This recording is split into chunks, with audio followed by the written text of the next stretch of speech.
dahil may free breakfast sa aming hotel accommodation, so ito yung breakfast dito sa Carmela, Boracay. Makikita nyo yung mga food na pwede nyong kainin, buffet breakfast po.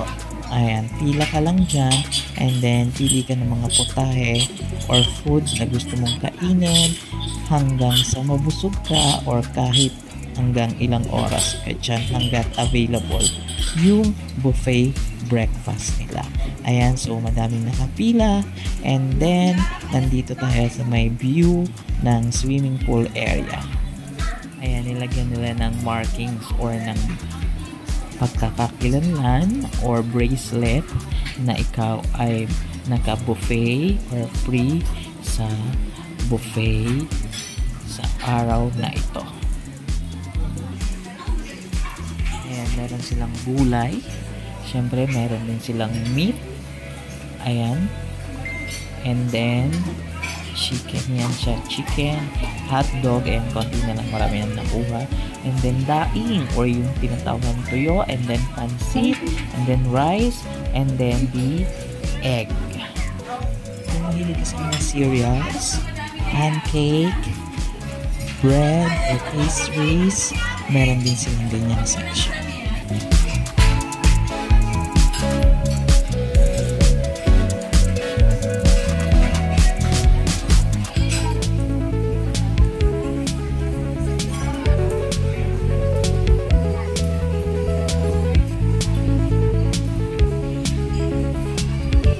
Breakfast namin, so prepare na rin kami para sa aming day tour. And we're here at the tricycle. We're having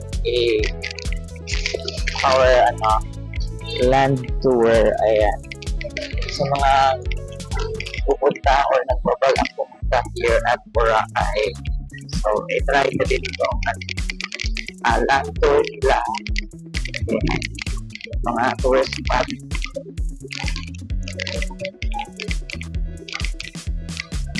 That's why kami sa tricycle, sa e-ride.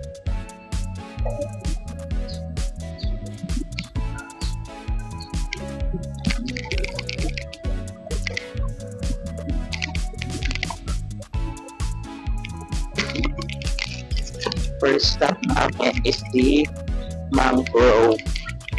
Ayan guys, kung makikita nyo, ayan yung mangrove nila dito. Ayan siya.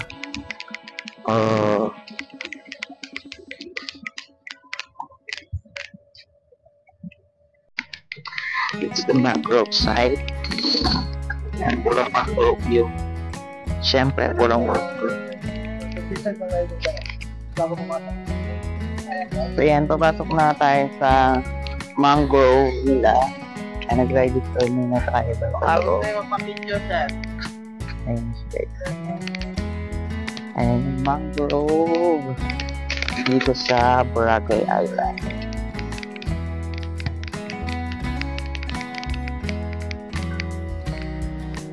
Okay guys.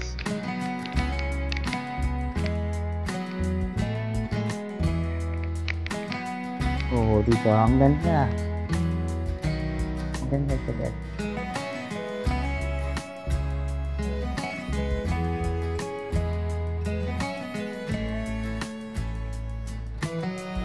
Ang ganda.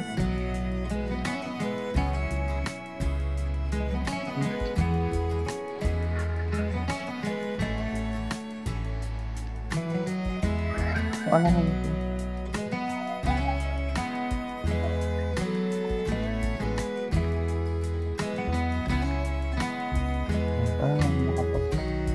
Picture type.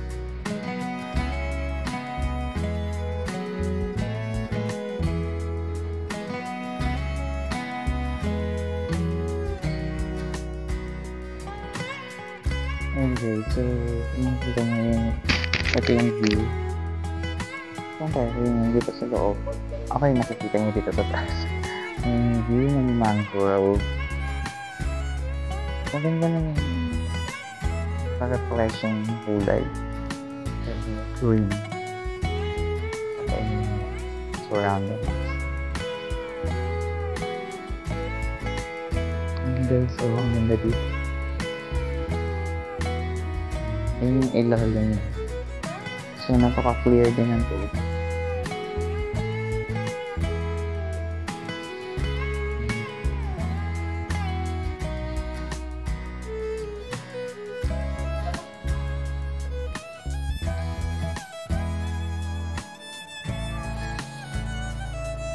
Ito yung ilang photos dito sa mangrove.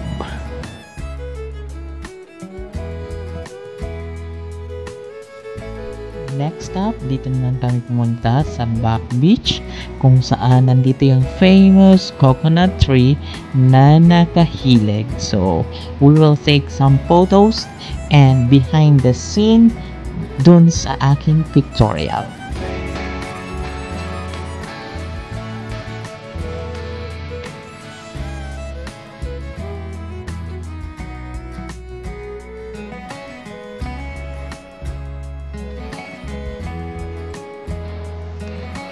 Ayan guys, may nagpo-photoshoot. Ayan, pak, magjowa.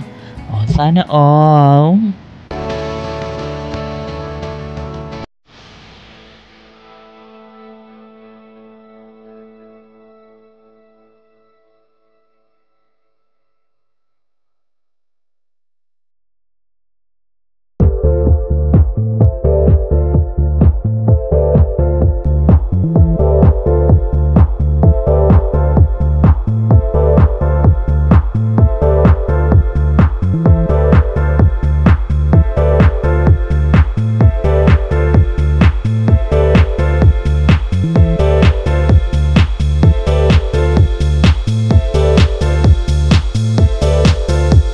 Ito na nga yung behind the scene ng aking photoshoot. Ito, ayan, dinidirect tayo dyan ng photographer or ng tour guide natin kung saan sila yung magsasabi kung anong pose or kung anong position mo dyan sa puno. Ayan, habang nagtitake siya ng photos, binivideo naman ako nung kasama ko para sabi ko mayroong behind the scene story. Siyempre, hindi naman tayo magpapatalo. Siyempre, sino ba naman tayo para hindi sumunod sa ating photographer? Model kaya to. Yan yung mga gusto nating moment, guys. Yung finiflex or chinicheris and mino-moment natin yung mga panahon na kailangan nating pumose or umaura ng bonggang-bongga kasi sayang ang outfit.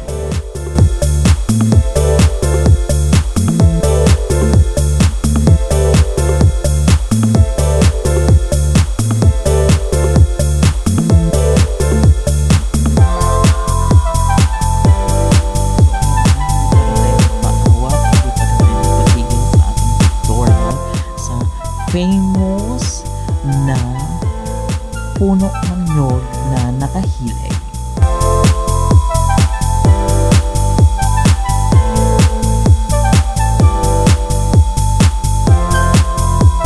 Siyempre, papakita ko sa inyo ang result ng pictorial.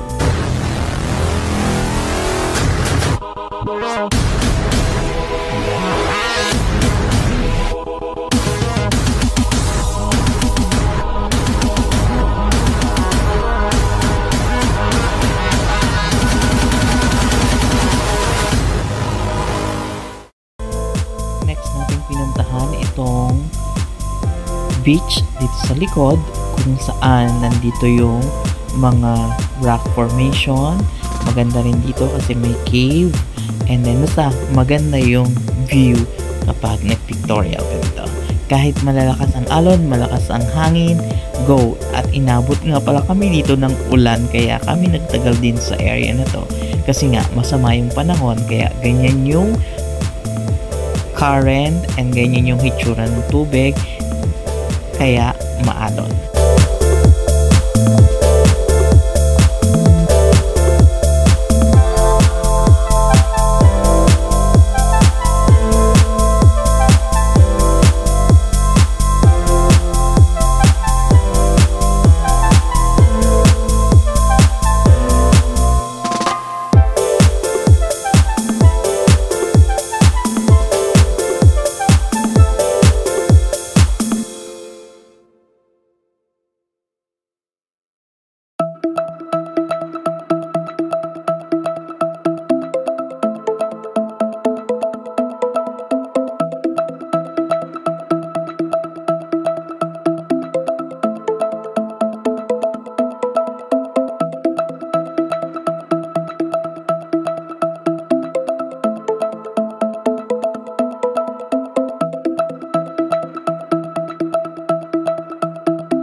O diba, ang daming tao kahit ganyan yung panahon kasi magandang mag-pictorial dito sa rock formation ng mga ito.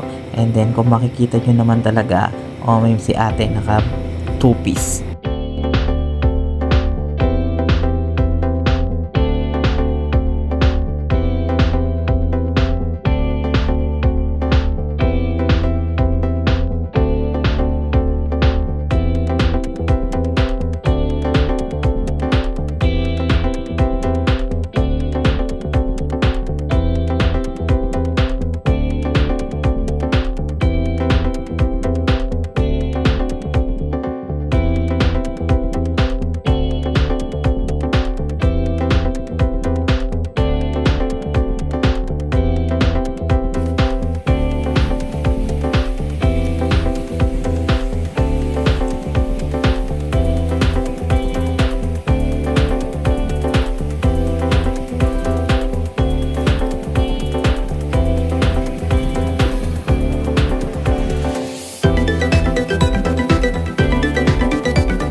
ano yung pwede mong gawin. Tapos, magagambala mo yung structure ng tubig. Babaha.